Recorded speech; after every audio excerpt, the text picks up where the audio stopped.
नमस्कार दोस्तों, आज हम एक नई मिस्ट्री के बारे में जानेंगे। यह हादसा आज से 41 साल पहले 15 फरवरी 1982 को हुआ था। इसमें रेजर पर तैनात 84 लोगों की समुद्र में डूबने से मौत हो गई थी।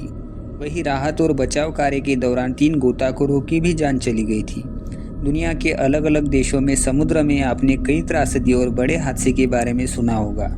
इनमें से कुछ भुला दिए जाते हैं, जबकि कुछ इतिहास के पन्नों में दर्ज हो जाते हैं। ऐसा ही एक हादसा आज से ठीक 41 साल पहले 15 फरवरी 1982 को हुआ था। मीडिया रिपोर्ट के मुताबिक यह हादसा कनाडा के न्यूफाउंडलैंड प्रांत की राजधानी सेंट जॉन से 267 किमी दूर हुआ था। बताया जाता है कि ड्रिलिंग रिंग के गिट्टी के कमरे में एक सुराख थी, जो डिज़ाइन में बड़ी कमी थी। इसका इस्तेमाल ड्रिलिंग रिंग के ट्रिप पानी में स्थिति आकलन करने के लिए किया जाता था, लेकिन तूफान आने के बाद यह क्षतिग्रस्त हुआ और देखते ही देखते पूरा रिंग समुद्र में डूब गया। इस हादसे के बाद सामने आया कि अमेरिकन ब्यूरो ऑफ शिपिंग के कनाडाई अधिकारियों की ओर से सुरक्षा इंतजाम में लापरवाही की गई थी। रिंग पर खराब मैनेजमेंट भी 84 लोगों की मौत का कारण माना जाता है। मरने वालों में अधिकतर युवा अमेरिकी और कनाडाई नागरिक थे। बचाव कार्यों के दौरान ओशन रेजर सतह पर उल्टा तैरता हुआ मिला था।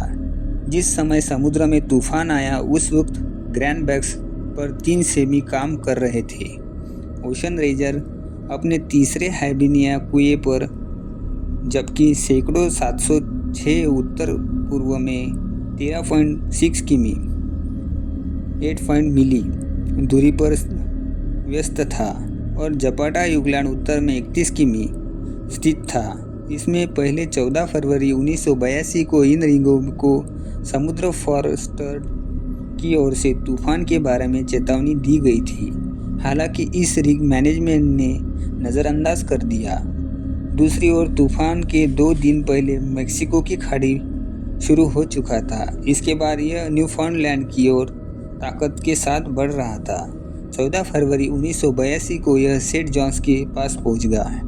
अब तूफान ओशियन रेंजर को 100 किमी प्रति घंटे की रफ्तार से टकरा रहा था। समुद्र में इसकी लहरें 27 मीटर यानी 88.5 फीट यानी 5 मंजिला इमारत की ऊंचाई तक रिकॉर्ड की गई थी। जांच में सामने आया था कि सतह की कठिनाइयों के और जिस गति से तूफान आया था, उसके कारण ओशन रेजर के चालक दल को ड्रिल पाइप को कतरने के लिए मजबूर होना पड़ा, जिसके बाद उन्होंने शाम को रीसर काट दिया था। इसके कुछ देर बाद 15 फरवरी को दोपहर 1:30 बजे यह डूब गया और इस पर तैनात 84 लोगों की समुद्र में डूबकर मौत हो गई। वही बचाव कार्य के दौरान और 3 लोग की जान चली गई। ये सभी गोताखोर थे। इस हादसे में मारे जाने वाले लोगों की संख्या करीब 87 हो गई थी। इसे किसने बताया था? Ocean ranger. इस ओशियन रेंजर को मित्सुबिशी हेवी इंडस्ट्रीज की ओर से बनाया गया था और 1976 को इसे उतारा गया था। मोबिल के हाइबेनिया तेल खोज के काम करने के लिए ग्रैंड बैंकों की तैनाती से पहले इसने अलास्का, यूएस ईस्टर्न सीबोर्ड और आयरिश जल में काम किया था। ओशियन ऑडियो से पहले से ही 70 के दशक के अंत में ड्राइंग बोर्ड पर था। सुमितोमो की ओर से इसे 1983 में ओडेको के लिए बनाया गया था और इसके पहले अच्छी तरह से अपतटीय अलास्का के ड्रिल किया गया था। यह मूल रूप से एक विकसित ओशन रेंजर था और शुरू में इसे ओशन रेंजर का नाम भी दिया गया था, लेकिन आपदा के बाद इसका नाम ओडिसी रखा गया और इसे वैश्विक सेवा के लिए एबीसी की ओर से वर्गीकृत किया गया। इस हादसे के बाद आए कई बड़े बदलाव। इस हादसे के बाद इसकी जांच शुरू हो गई और जांच में कई हैरान करने वाली जानकारी सामने आई। जांच में पता चला कि रेजर का निर्माण करते वक्त सुरक्षा नियमों का नज़रअंदाज किया गया था।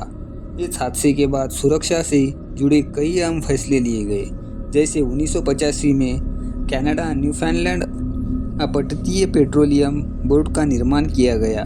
बाद में इसका नाम बदलकर कनाडा न्यूफाउंडलैंड और लैब्राडोर अपतटीय पेट्रोलियम बोर्ड कर दिया गया है।